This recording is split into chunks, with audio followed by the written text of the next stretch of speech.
Salut à toutes et à tous, aujourd'hui je reviens avec vous pour vous faire un petit point sur l'épidémie de coronavirus qui touche le monde depuis quelques semaines maintenant.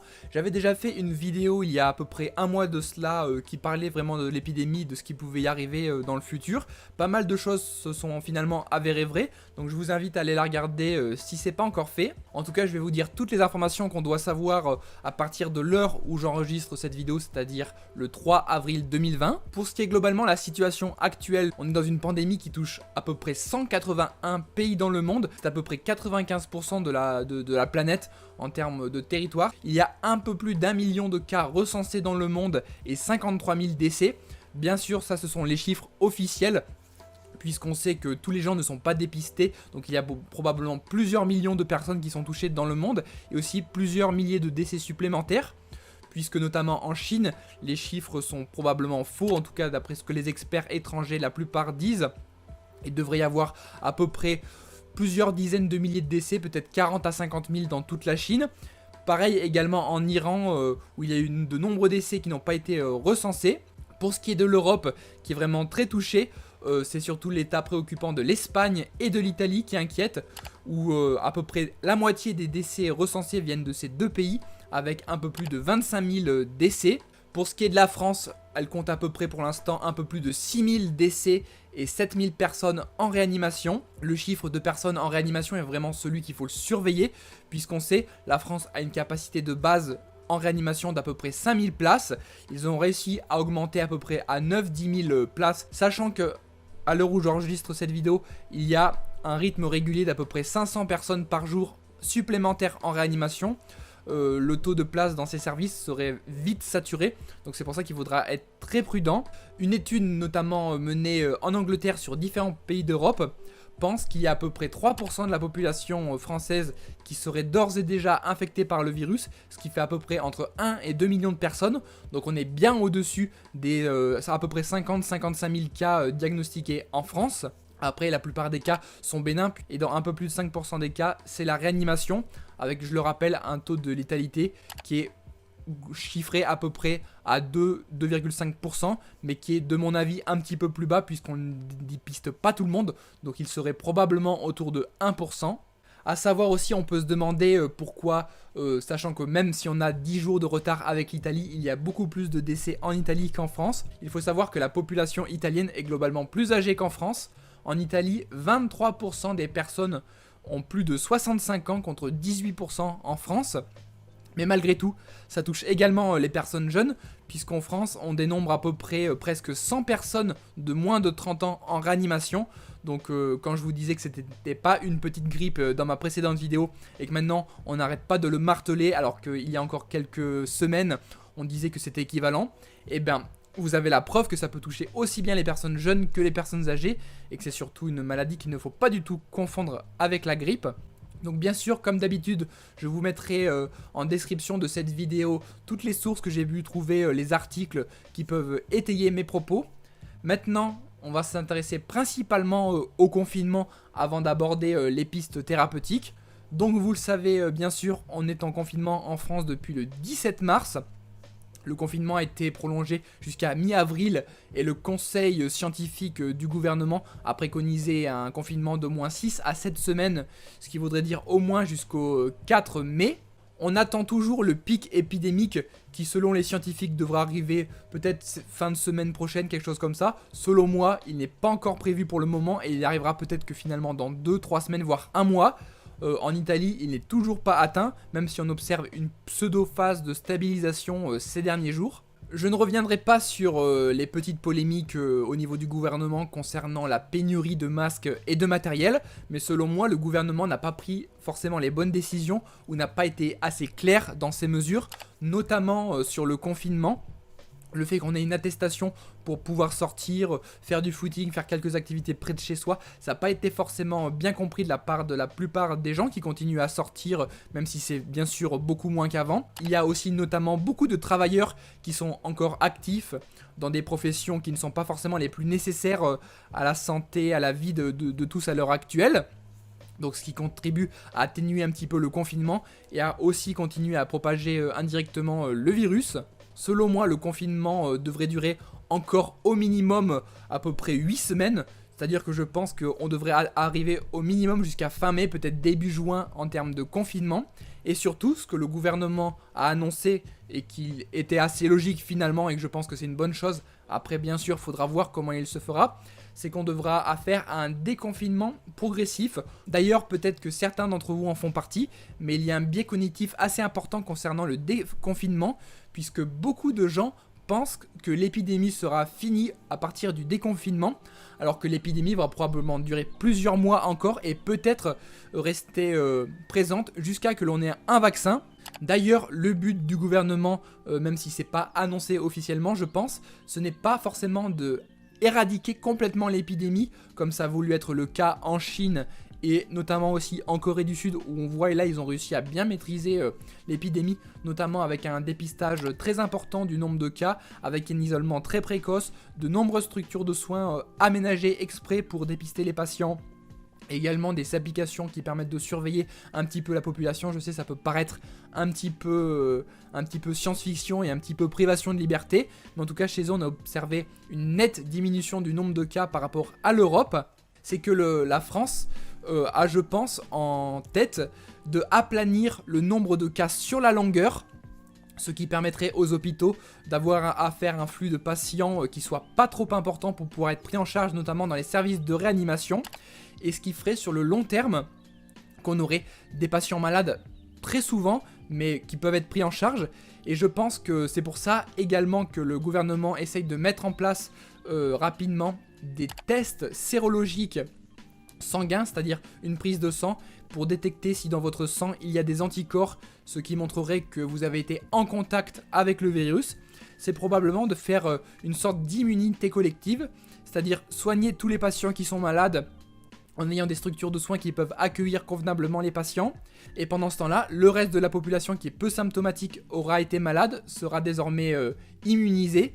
Et probablement si une grosse partie de cette population, voire la majorité de la population a été en contact avec le virus, celui-ci s'éteindra de lui-même. Donc ça, c'est pas forcément la bonne chose à faire, puisqu'on le sait, même si les hôpitaux auront la capacité de faire face, si on arrive à aplatir la courbe de cas, il y aura quand même beaucoup de décès, notamment chez les personnes âgées. On l'a vu notamment en EHPAD et à domicile, où il y a des centaines de décès à l'heure actuelle, et encore ils ne sont pas tous comptabilisés. À l'heure où j'enregistre cette vidéo, il y a à peu près 1000 décès dans les EHPAD. C'est pour ça que le déconfinement va être très progressif, probablement qu'il va être mis en place territoire par territoire et peut-être par classe d'âge, c'est-à-dire les personnes les plus vulnérables, notamment les personnes âgées, seront peut-être confinées plus longtemps, contrairement à des personnes plus jeunes qui développeraient des formes moins graves de la maladie. Également donc par territoire, comme je l'ai dit, où les territoires plus touchés seraient peut-être déconfinés plus tard, contrairement à des territoires où il y aurait moins de cas. Et cela aussi pourra causer des inégalités, notamment entre les territoires, où il pourrait continuer à avoir des déplacements dans des territoires moins à risque. Et on sait qu'après, il suffit que 1 ou 2 cas soient contaminés pour faire apparaître des petits clusters dans certaines régions et que l'épidémie reparte de plus belle. Donc une hypothèse qui n'est pas forcément réfuté par tout le monde, ce serait qu'on ait des périodes de confinement espacées de périodes plus libres, et ce n'est pas impossible que dans les prochains mois, jusqu'à en tout cas qu'on ait un vaccin qui permettrait d'immuniser complètement la population, on ait comme ça quelques semaines de confinement, après on déconfine progressivement, quelques cas réapparaissent, donc on est obligé de reconfiner pendant quelques semaines. Tout cela peut durer encore quelques mois, jusqu'à peut-être l'automne, l'hiver, jusqu'à peut-être l'an prochain, qui sait. C'est pour ça qu'il faudra être très prudent sur le déconfinement. D'ailleurs, petit aparté que je fais à propos des masques. En France, on manque de masques, c'est évident. D'ailleurs, si vous en avez beaucoup chez vous et que vous ne sortez pas, vous pouvez, je vous invite à les donner à des structures de santé qui en auront bien plus besoin que vous. Par contre, si vous avez quelques masques chez vous et vous continuez à sortir pour les besoins de première nécessité, je vous conseille vivement à mettre vos masques, notamment pour faire les courses et mettre des gants aussi si possible. Puisque, vous le savez, le virus continue de se propager par les gens. Et donc si tout le monde porte un masque, effectivement ça diminuera fortement la propagation du virus, voire l'atténuera en grande partie. A noter que je fais le petit distinguo entre les masques chirurgicaux et les masques FFP2. Les premiers servent de vous protéger quand vous êtes contaminé, vous, de l'extérieur, mais permettent quand même l'inhalation, c'est-à-dire que si une personne est malade en face de vous, et que vous portez le masque chirurgical, vous pouvez quand même être contaminé, contrairement au masque FFP2 qui est le plus sécure, entre guillemets, qui permet lui d'éviter de contaminer les autres et que les autres vous contaminent aussi. C'est pour ça qu'il est en rupture encore plus, puisque c'est le plus efficace. Petit point maintenant rapide concernant les traitements, où on en est au niveau de la science, au niveau des essais cliniques. Tout d'abord, vous avez entendu, je pense, qu'il ne faut surtout pas prendre quand vous êtes malade des anti-inflammatoires et des corticoïdes qui vont probablement aggraver l'inflammation, notamment s'il y a une atteinte respiratoire. Une grosse étude en Europe a été lancée qui s'appelle Discovery, qui a été lancée le 22 mars dans 7 pays d'Europe sur à peu près 3000 patients.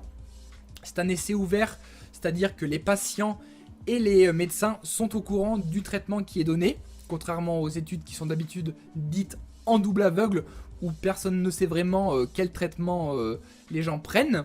Donc cette étude Discovery, dont les résultats seront probablement donnés, les premiers résultats dès ce week-end, va porter sur différentes molécules de traitement. Tout d'abord le Remdesivir, qui est un antiviral tout nouveau développé par les États-Unis.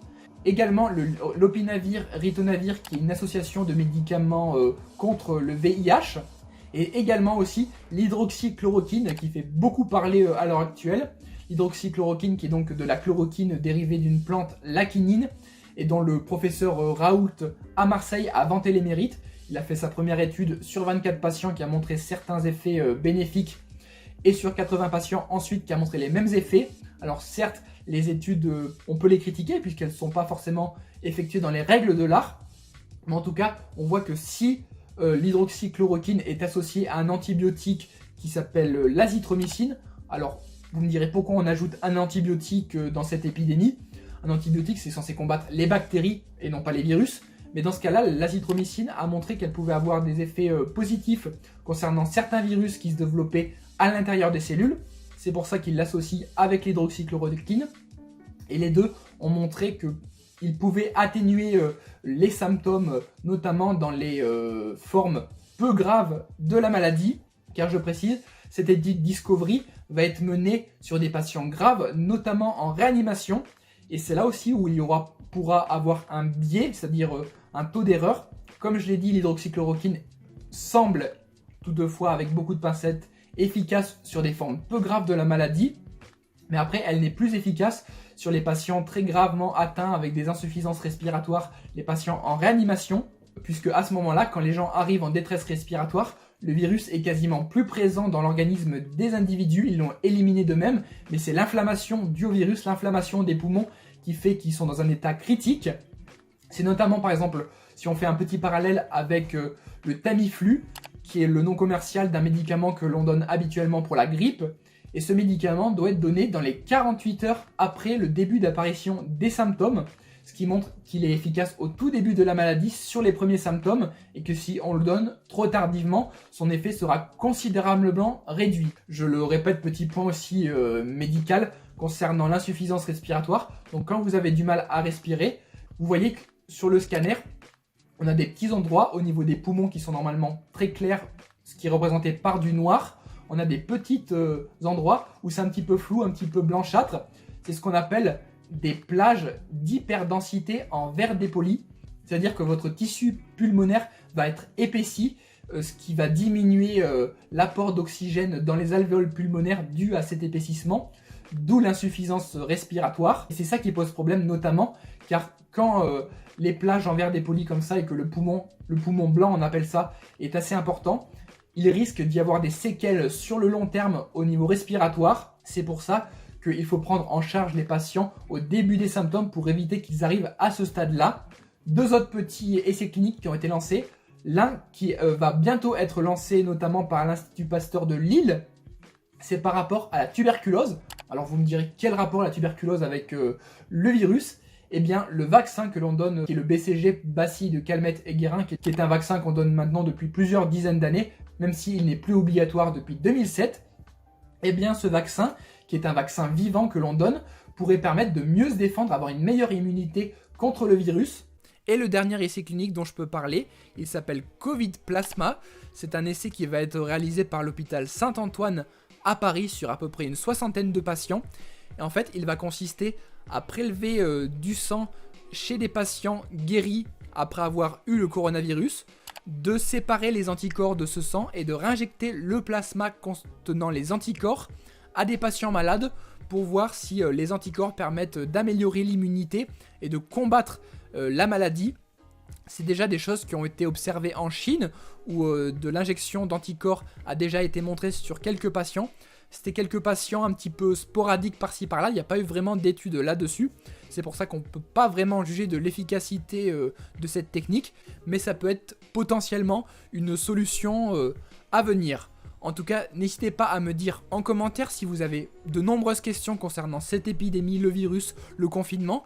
Respectez bien les règles de confinement, ça aidera tout le monde, notamment les professionnels de santé dont je fais partie. Et je vous dis à tous, prenez soin de vous et à bientôt. Allez, ciao!